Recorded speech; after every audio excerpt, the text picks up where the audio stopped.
Hey everyone, Korey Simeone here again. I'm a private history educator, and we're back with another top 5 things you need to know about Winston Churchill. Number 1, he was born 2 months premature on November 30th, 1874.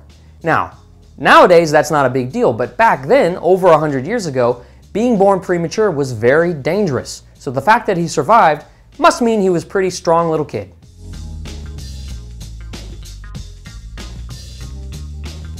He died on a Sunday, January 24th, 1965 from a stroke.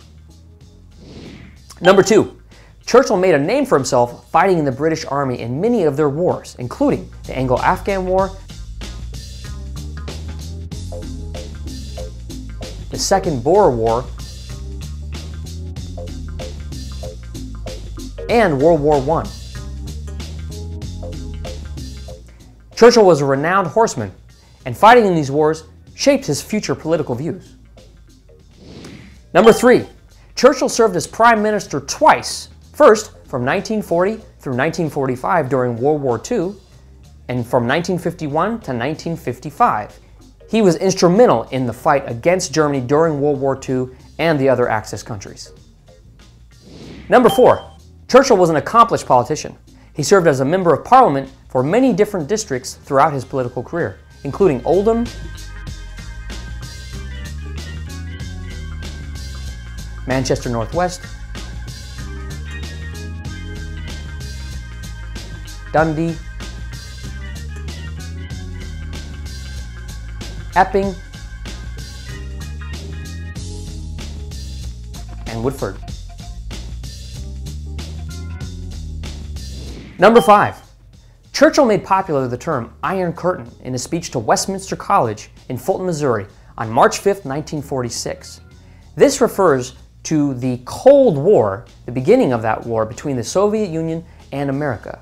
It's called a Cold War because there were no real battles, no actual engagements between military weaponry. In the Adriatic, an iron curtain has descended across the continent.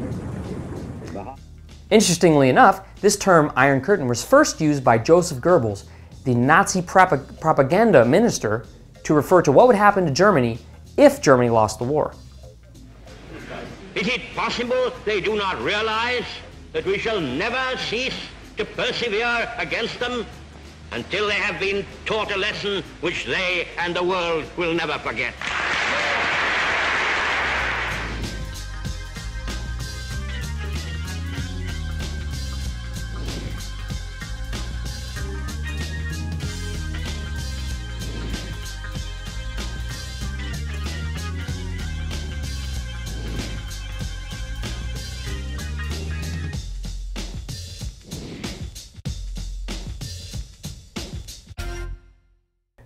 And now for today's food for thought.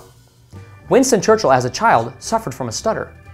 He worked very hard during his teenage years to get rid of it, using the ancient Greek orator Demosthenes as his example.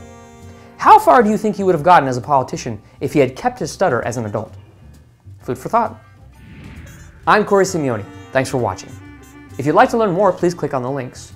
Be sure to subscribe to stay current with our new videos. And if you don't see a topic covered that you'd like to learn about, please send an email to requests@mahalodotcom. Thanks for learning.